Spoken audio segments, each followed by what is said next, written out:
Dikutip dari Wikipedia, Hoskop Sampurna adalah sebuah museum tembakau dan markas besar Sampurna yang terletak di Surabaya.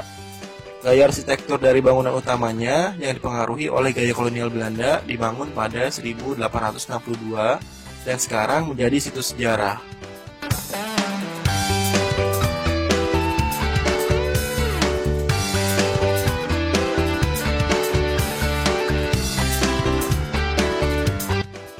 Museum Sampurna terbuka secara gratis sejak tahun 2003 bagi siapa aja yang ingin menilik sejarah bagaimana perusahaan ini pertama kali dirintis oleh Mr. Lim, seperti yang tertulis dalam situs Wikipedia.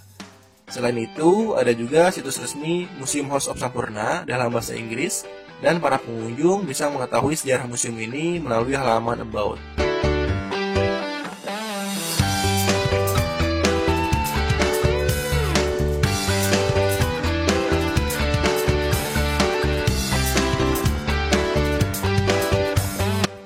Pada halaman gedung, terdapat taman yang tertata rapi dan bersih dengan banyak tanaman yang tumbuh untuk menyegarkan suasana kota yang panas. Halaman museum sangat luas dan bisa digunakan untuk lahan parkir lebih dari 50 mobil. Di depan pintu museum terdapat 4 pilar, penyangga gedung, dan dijadikan sebagai simbol batang rokok dari produk utama PT HM Sampurna.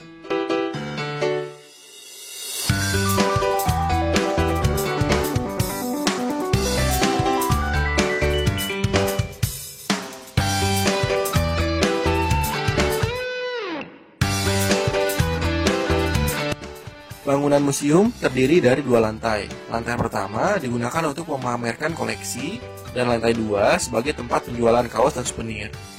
Ketika memasuki gedung dan membuka pintu nih, hal pertama yang akan dirasakan para pengunjung adalah harum aroma cengkeh yang terasa khas di hidung.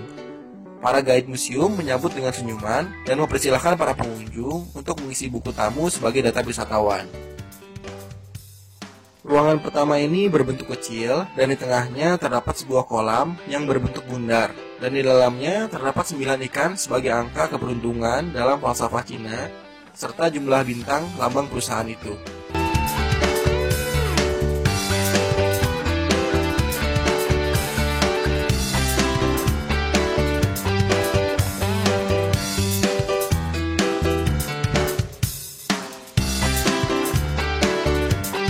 Di lantai 2 ini berisi kaos dan kain batik serta souvenir yang bisa dibeli para pengunjung sebagai oleh-oleh ataupun koleksi pribadi.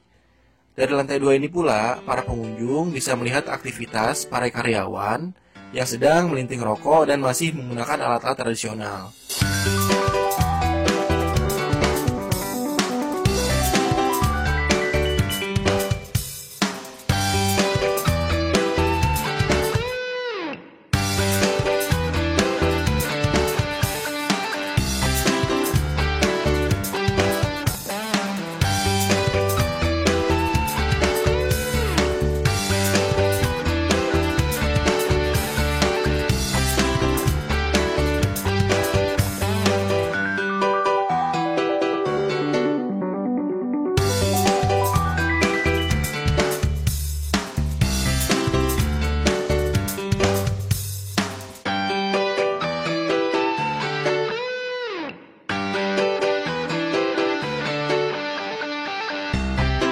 House of Sampurna juga sering dijadikan kegiatan fotografi sebagai pilihan tempat yang klasik dan unik dengan banyak sekali koleksi benda-benda kuno.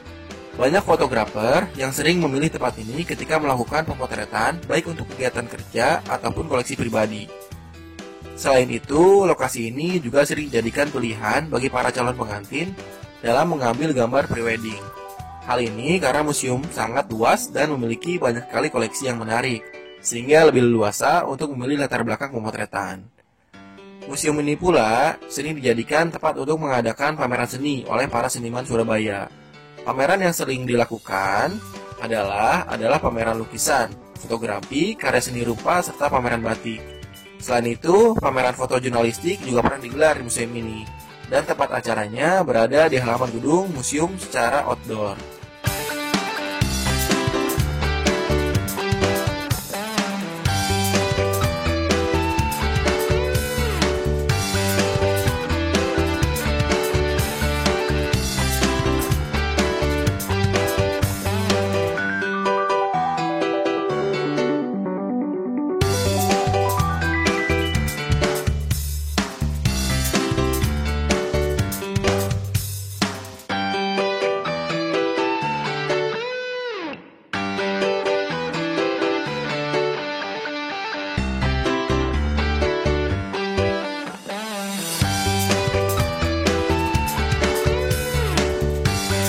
House of Sampurna berada di Jalan Sampurna nomor 6, Kerembangan Utara, Pabean Cantian, Kota Surabaya. Lokasi gedung tidak berada di pinggir jalan utama, sehingga harus masuk ke gang. Untuk bisa sampai ke Museum House of Sampurna, rute tercepat melalui masuk gang di sebelah Jembatan Merah Plaza. Dengan mengikuti penunjuk arah, pengunjung akan dituntun sampai lokasi.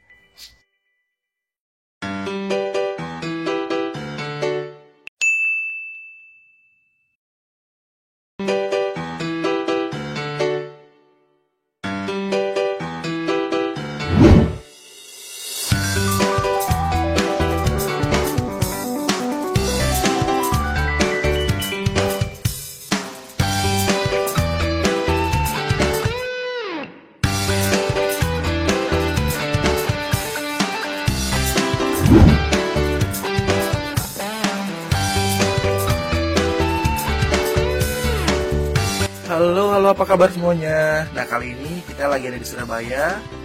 Tim HTV sekarang lagi eksplor di Kebun Bibit Wonerjo. Sebagai ibu kota Provinsi Jawa Timur, Surabaya adalah kota yang besar.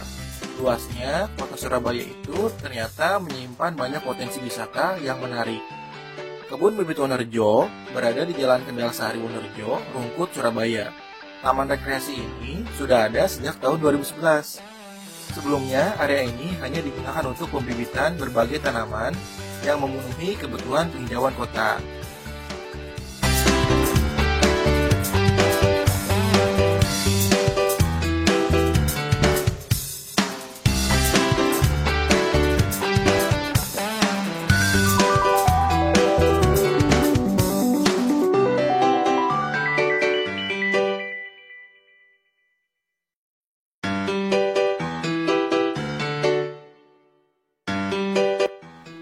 Kebun Bibit Wonerjo ini biasanya juga disebut dengan nama Kebun Bibit 2 karena kota Surabaya telah memiliki Kebun Bibit 1 yang sekarang telah berganti nama dengan nama Taman Flora. Meskipun namanya Kebun Bibit, namun kawasan ini juga bisa disebut sebagai taman. Kawasan Kebun Bibit Wonerjo ini terbagi menjadi dua bagian, yaitu taman aktif dan taman pasif, yang total keduanya mempunyai luasan sebesar kurang lebih 5,9 hektar.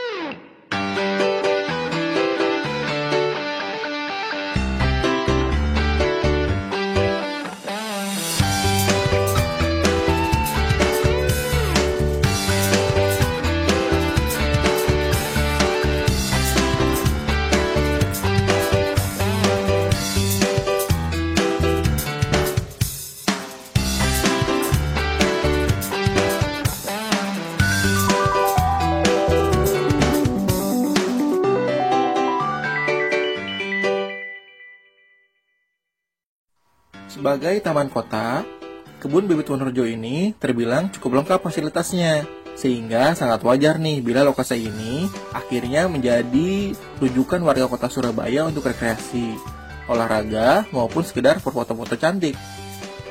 Kebun Bibit Wonerjo ini biasanya ramai dikunjungi pada pagi hingga siang hari, karena memang hawanya yang masih cukup segar, udah gitu bersih lagi.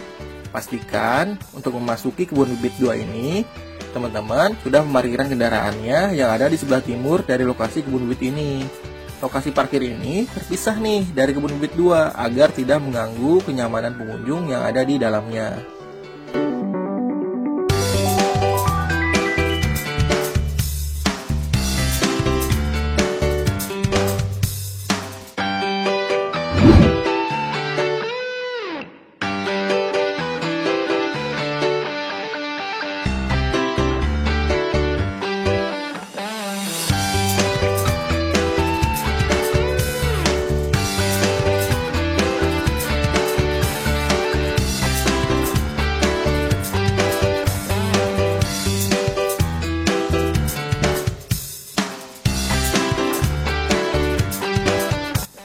Daya tarik taman ini terutama terletak pada danau yang ada di tengah-tengah taman. Pinggiran danau ini dikelilingi oleh pohon-pohon besar yang rindang. Duduk santai di bawah rindangnya pohon tersebut akan sangat mengasihkan banget. Hembusan angin segar menambah betah pengunjung untuk berlama-lama di tempat ini. Danau ini pula dilengkapi semacam dermaga nih yang bisa digunakan untuk memancing atau cuma sekedar duduk-duduk juga bisa. Bahkan ada juga nih yang foto prewedding.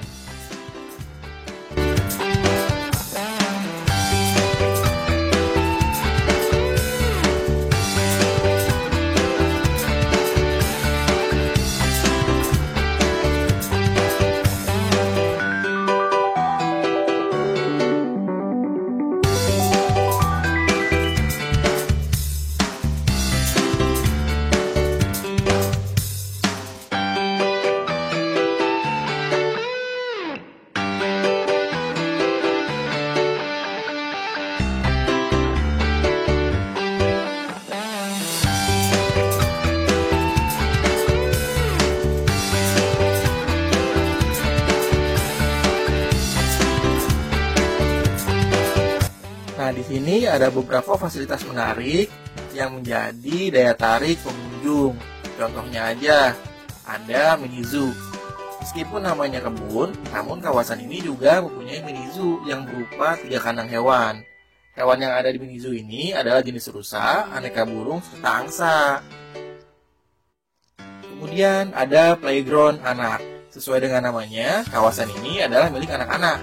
Hampir semua permainan anak itu ada di sini. Mulai ayunan, buka jungkit, perosotan, panjat tebing mini, dan lain-lain. Kemudian ada taman bunga. Nah, ini yang pasti nih. Taman ini lumayan bagus banget. Selain berisikan banyak aneka ragam bunga, tempat ini juga bisa dijadikan tempat istirahat nih setelah jalan-jalan. Kemudian fase lainnya itu ada camping ground. Ada juga pembibitan tanaman. Kemudian ada Broadband Learning Center atau BLC. Dan ada juga outdoor gym area. Kemudian danau yang udah dijelasin tadi tuh. Kemudian ada kulinernya juga. Kemudian ada air yang bisa langsung minum. Dan yang terakhir ada pengolahan sampah. Nah, gimana? Lengkap banget kan? Jadi teman-teman gak usah ragu untuk datang ke Kebun Bibit Wonorejo.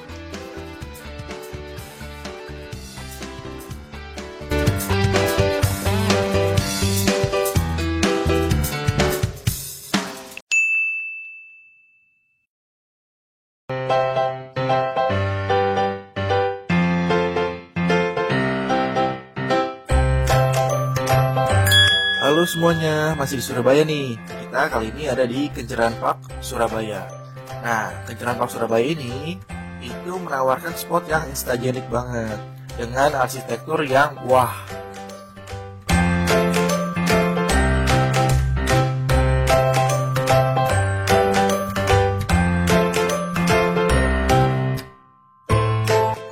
Kenjeran Park terletak di daerah Sukolilo Baru, Bulak, Surabaya.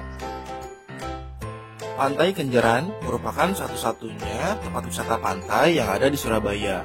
Tepat di pesisir tersebut ada sebuah patung Dewi Kwan Im yang berdiri kokoh.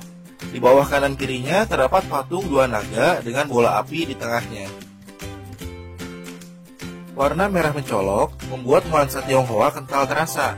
Pengunjung banyak yang mengabadikan foto di sini sebagai oleh-oleh zaman milenial. Selain berlatar belakang patung, background laut lepas menjadikan objek gambar lebih menawan.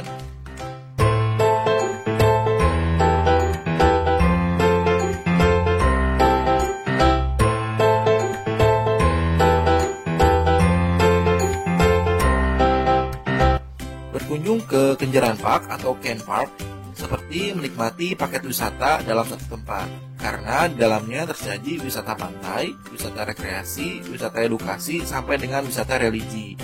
Sebagai kawasan pantai, sudah barang baru, tentu pemandangan pantai menjadi suguhan pertama dengan pemandangan laut berlatar belakang jembatan Suramadu yang terlihat kecil di kejauhan. Pantai ini memang tidak seindah pantai-pantai yang ada di Bali atau Nusa Tenggara. Namun lebih dari cukup untuk merefresh pikiran dengan melihat birunya laut berhiaskan perahu-perahu nelayan.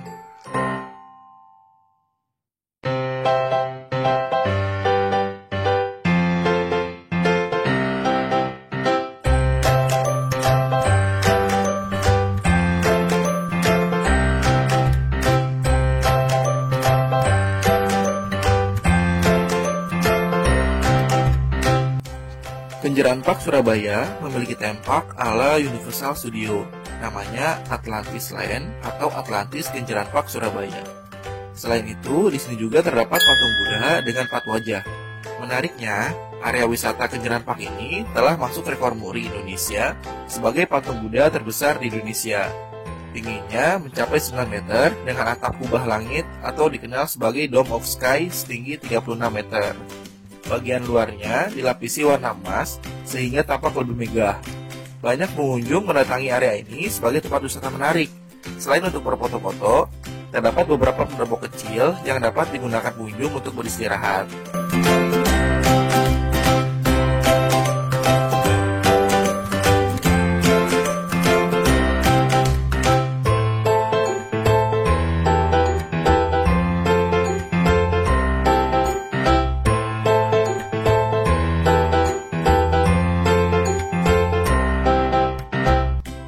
Nah, di sini juga ada pagoda, kuil dengan atap bertumpuk yang bernama Tianti. Berarti langit bumi. Bangunan tersebut memiliki corak khas, ornamen, dan warna yang membuat pengunjung seolah sedang di negara lain. Di sekelilingnya nih terdapat halaman luas banget yang dibatasi pepohonan rindang. Saat daun-daun kering berjatuhan, suasana semakin tampak kental mirip di negeri tirai bambu. Nah, di dalam ruangan itu tidak terdapat benda apapun, jadi ruang kosong aja.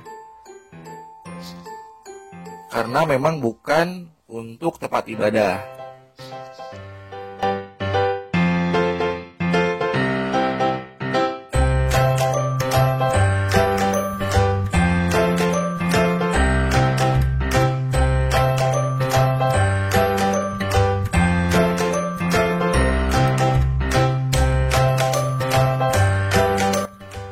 Nah, untuk fasilitas di sini itu lumayan lengkap. Kayak kamar mandi itu pasti ada, masjid juga ada. Kemudian ada tempat makan yang bersih dengan menu-menu yang sangat menarik. Kemudian ada juga nih penjual aksesoris atau oleh-oleh. Untuk masuk ke Kejuaraan Park itu buka setiap hari, mulai pukul 10 pagi sampai 10 malam ya.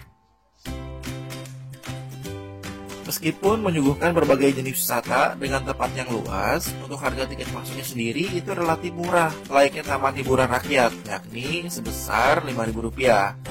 Bagi pengunjung yang datang berboncengan dengan bawa motor, itu biasanya akan dikenakan tiket masuk Rp15.000. Itu udah termasuk ongkos parkir. Semenjak dibukanya Atlantis Land, ada lagi nih jenis tiket untuk memasuki wahana baru tersebut, yaitu sebesar Rp125.000 untuk dewasa dan Rp100.000 untuk anak-anak. Harga tersebut itu sudah termasuk voucher makan sebesar Rp25.000 dan gratis memasuki seluruh kawasan wisata yang ada di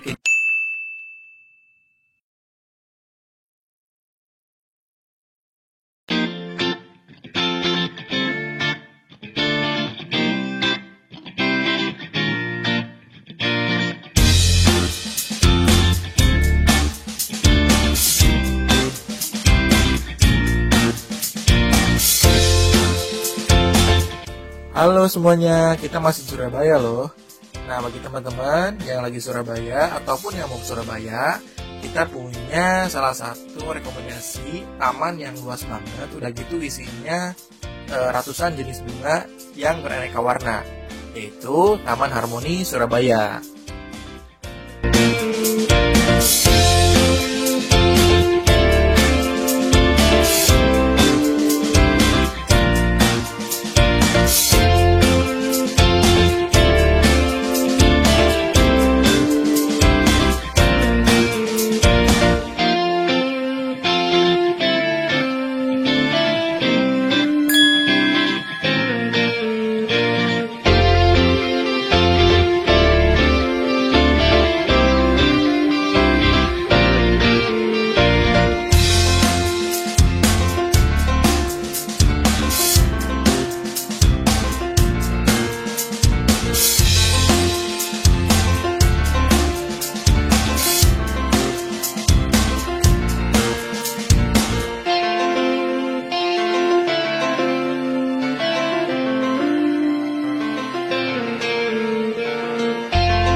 Harmoni terletak di Jalan Keputih, Tegal Timur 2, nomor 249, Keputih, Kecamatan Sukolilo, Kota Surabaya. Sebelum diresmikan sebagai taman kota pada tahun 2014, Taman Harmoni ini dulunya adalah tempat pembuangan sampah terbesar di Surabaya Timur.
Taman Harmoni Surabaya merupakan lokasi favorit bagi para wisatawan, baik wisatawan lokal maupun luar kota.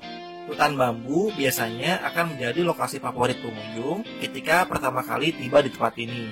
Lokasinya yang asri dan penataan pohon bambu yang simetris menjadi daya tarik tersendiri bagi para pengunjung.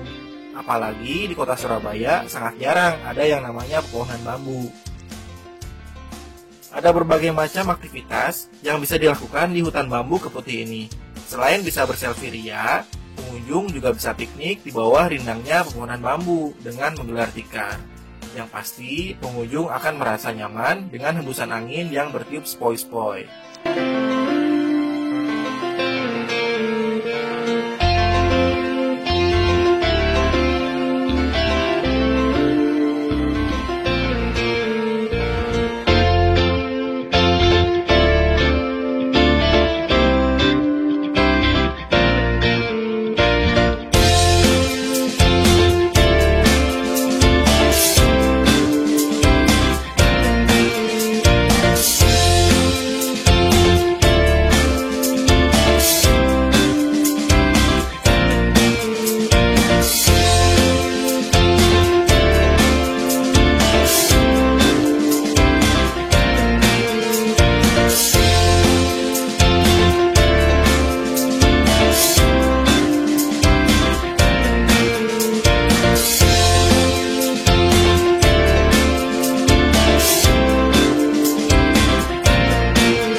Ada bermacam-macam bunga yang warna-warni nih, seperti bunga tabebuya, bunga pagoda, bunga sepatu, bunga mawar, bunga matahari, dan lain sebagainya.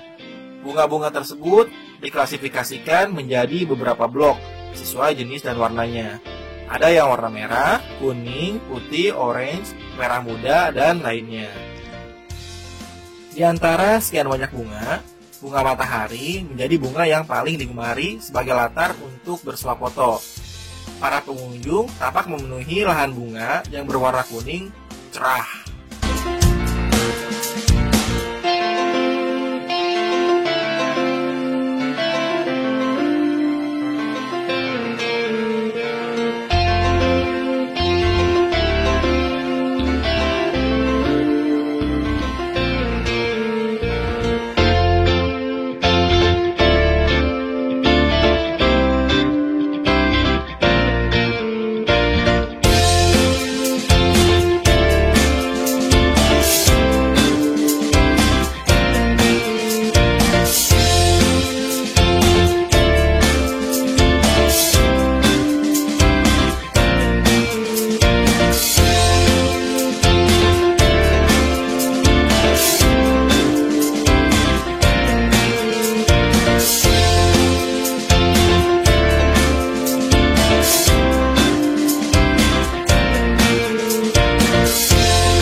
Di taman ini juga ada beberapa fasilitas seperti musola dan kamar mandi.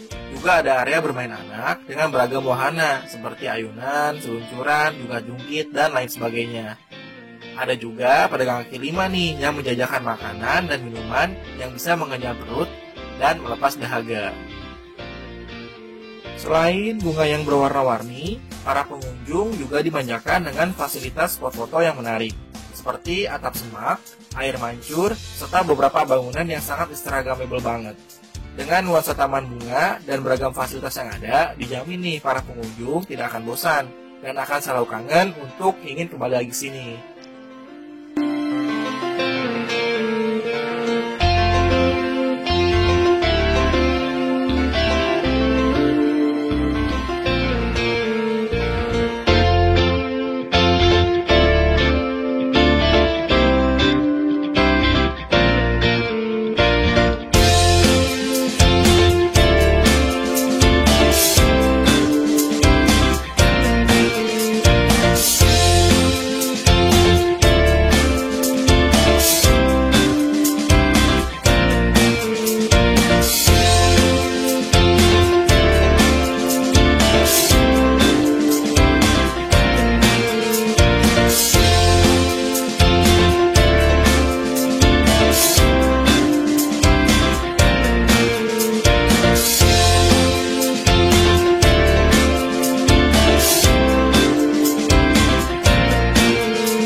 Dikutip dari Wikipedia, Tugu Pahlawan adalah sebuah monumen yang menjadi markah tanah kota Surabaya. Tinggi monumen ini adalah sekitar 41,15 meter dan berbentuk lingga atau paku terbalik. Tubuh monumen berbentuk lengkungan-lengkungan, sebanyak 10 lengkungan, dan terbagi di atas 11 ruas. Tinggi, ruas, dan lengkungan mengandung makna tanggal 10 bulan 11 tahun 1945. Suatu tanggal bersejarah bukan hanya bagi penduduk kota Surabaya, tetapi juga seluruh rakyat Indonesia. Tugu Pahlawan dibangun untuk memperingati peristiwa pertempuran 10 November 1945 di Surabaya, di mana area-area Surabaya berjuang melawan pasukan sekutu bersama Belanda yang hendak menjajah kembali Indonesia. Monumen Tugu Pahlawan menjadi pusat perhatian setiap tanggal 10 November mengenang peristiwa pada tahun 1945, ketika banyak pahlawan yang gugur dalam perang kemerdekaan.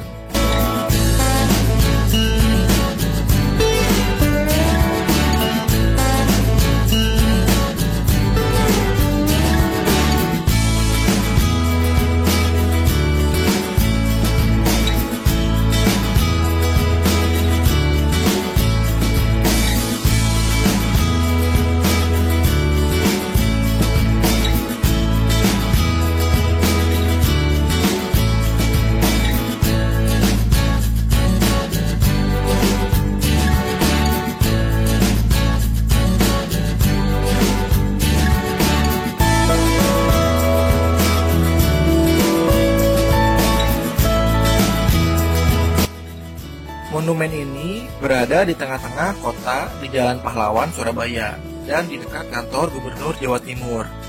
Tugu Pahlawan merupakan salah satu ikon kota Surabaya sebagai kota pahlawan, berdiri di atas tanah lapang seluas 1,3 hektar, dan secara administratif berada di wilayah Kelurahan Alun-Alun Contong, Kecamatan Webutan, Kota Surabaya.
Nah, di sini juga ada Museum 10 November. Museum 10 November diresmikan oleh Presiden Kiai Haji Abdurrahman Wahid pada tanggal 19 Februari 2001. Museum ini dibangun untuk memperkuat keberadaan Tugu Pahlawan. Arsitektur Museum 10 November terbilang unik. Dari luar, tapak bangunan utama berbentuk limas laksana piramid, mirip sekali dengan Museum Louvre yang ada di Paris. Keunikan lainnya, bangunan museum dibenamkan di bawah tanah, hanya atapnya saja yang kelihatan. Hal ini supaya tidak mengganggu pemandangan Tugu Pahlawan.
Bangunan Museum 10 November terdiri dari 2 lantai nih.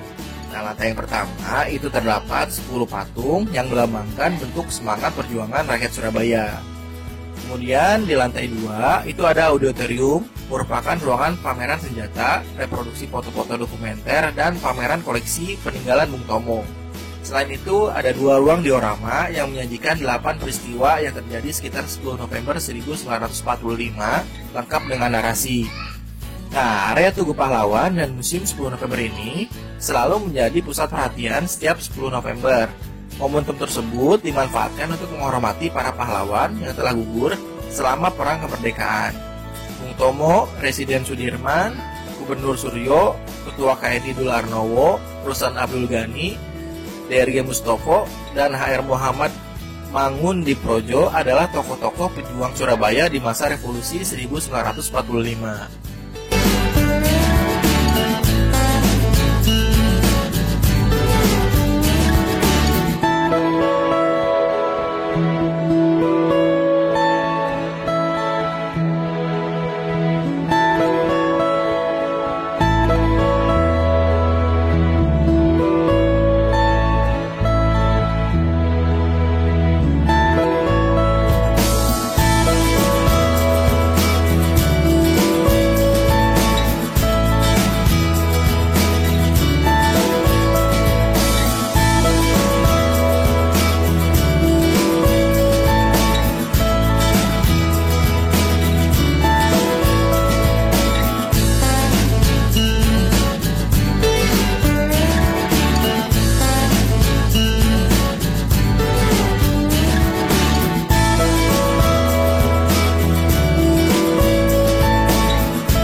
Nah, itulah sekilas tentang Tugu Pahlawan dan Museum 10 November di Surabaya. Apabila teman-teman menemukan narasi yang tidak sesuai, mohon koreksinya ya. Mohon maaf apabila salah-salah kata. Terima kasih. Sampai jumpa.